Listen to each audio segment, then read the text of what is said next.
I checked in under the name Roland T. Owen. It wasn't my real name. I had left that behind somewhere between Birmingham and Los Angeles. I told the clerk I was from L.A., but that was a lie too. The truth?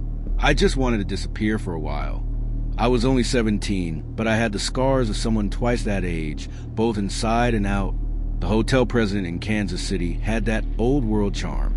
Brass elevators, carpeted halls that seemed to muffle your steps. I asked for a room with no windows facing the street. Room 1046. It felt safe at first. Windowless, dimly lit. A place where I could hide from him. I didn't bring luggage, just a comb, toothbrush, and toothpaste. That was enough. I didn't plan to stay long. The bellboy looked at me funny. Probably thought I was some drifter. Maybe I was. But I had a reason for being there. I was waiting for someone. Don. He was supposed to meet me. He always finds me eventually. The first day passed in silence. I kept the room dark. I didn't like the light anymore. It made me feel exposed, vulnerable.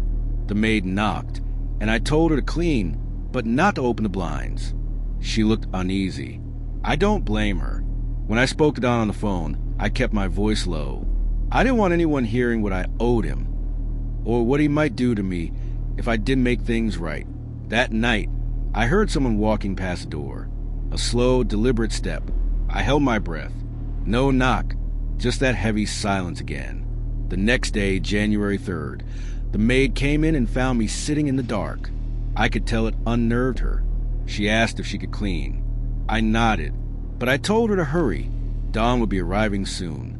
Later, when she came back with towels, she heard us, me and Dawn. She knocked.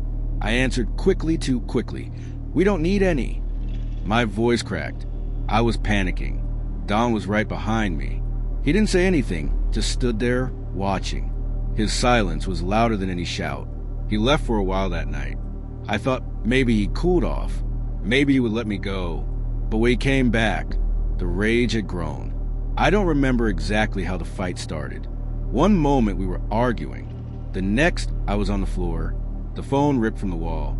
Blood in my mouth. I tried to stand. He punched me again. The lamp shattered. He tied my wrists with the belt from my robe. I fought back. I screamed. I begged. No one came. He stabbed me. Once. Twice. The rope dug into my skin. I could feel my own pulse weaken. He whispered in my ear, "This is what happens when you lie." Then darkness. The next thing I remember, faintly, was the bellboy. I could hear him knocking. The door was locked from the outside. That meant Don had left. But why lock it behind him? When the bellboy walked in, he gasped. "Good God, what happened to you?" I wanted to tell him everything. About Don. About the lies. About why I ran.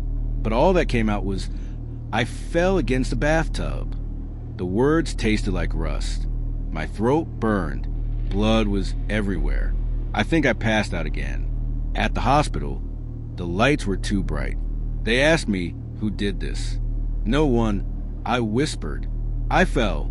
It wasn't the truth. But the truth wouldn't help me now.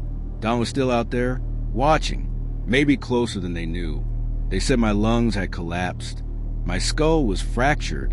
Rope burns on my wrists and ankles. Knife wounds to my chest. I was barely alive. And then I wasn't. I heard that they never found Don. That they didn't even know who I really was until months later. That some woman, my mother, recognized my photo in the paper and came forward. Said my real name was Artemis Ogletree. That I was just a boy who wanted to see the world. Funny, the world saw me first. They buried me in a simple grave in Kansas City.